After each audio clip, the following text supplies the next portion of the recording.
Welcome to Climate Quickies, bite-sized nuggets of climate goodness from our TEDxLondon experts in under 5 minutes. On this week's Climate Quickie, we're joined by Helen Clarkson, the CEO of Climate Group. We caught up with Helen at Climate Week NYC to ask her about the upcoming COP27 this autumn.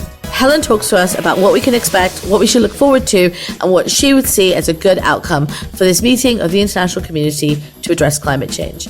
Over to Helen to tell us more. And remember, stay curious.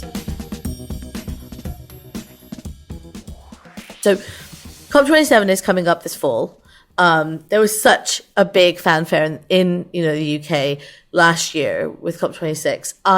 From the perspective you have of working with businesses, with governments on lots of different levels and in lots of different industries, kind of what are the goalposts for this year? And in a way, how are you feeling going into this? What should we be looking for?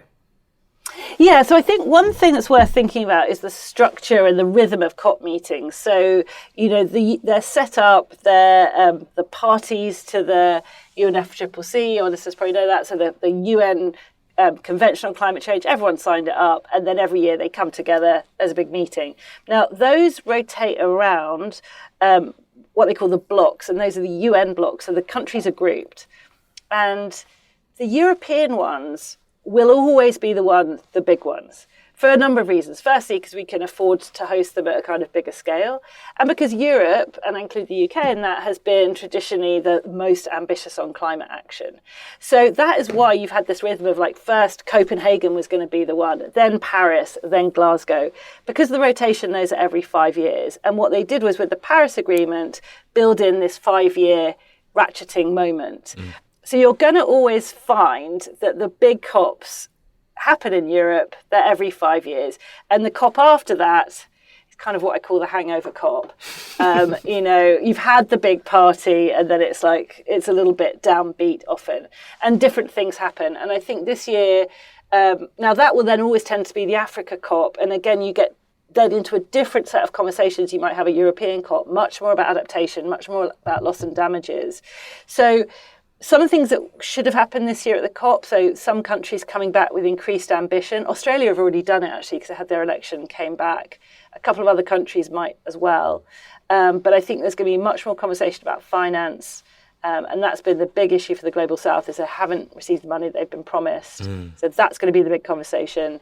And a lot more about kind of adaptation and loss and damage. Now, those might be more technical issues, a bit harder for people to kind of look into. But it's not...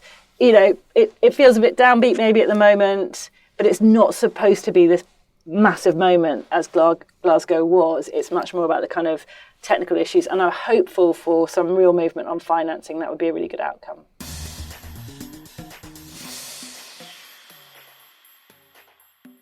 Let me ask you just to explain a little bit about what you mean by adaptation and what you mean by loss and damage, for people who are going to hear these phrases a lot, but maybe don't fully understand what they mean. So, climate jargon. So mitigation is reducing the amount of carbon that's emitted. And that is a lot of the focus of, climate agreements and negotiations. How much carbon, bringing that down, so mitigating the amount of carbon. Adaptation is admitting that you need to change the structure of the world to deal with the climate change we're having. Now, the way that the world warms, it will warm more at the poles, so it will be more extreme, the temperature rise at the poles. But because of the climate at the equator, it's going to impact the people living at the equator much more, because they're already, if you think about the equator, that's the hottest bit of the world. So you don't need much temperature rise to make it basically unlivable. And so when we talk about loss and damage, it's like the economic loss and the damage is done to climates, to ecosystems by the warming of the climate. And the way that the world has been structured is that the North, the global North, particularly Europe and the US, has done the most damage. We've emitted the most carbon, and the impacts are going to be felt by the world's poorest, who typically live around the equator. Hugely oversimplified, but there's this big conversation about, really, it's the big equity conversation. And so it's the poorer parts of the world saying to the richer parts of the world, you need to help us. there's a lot of avoiding the word compensation, I think, but essentially it's that.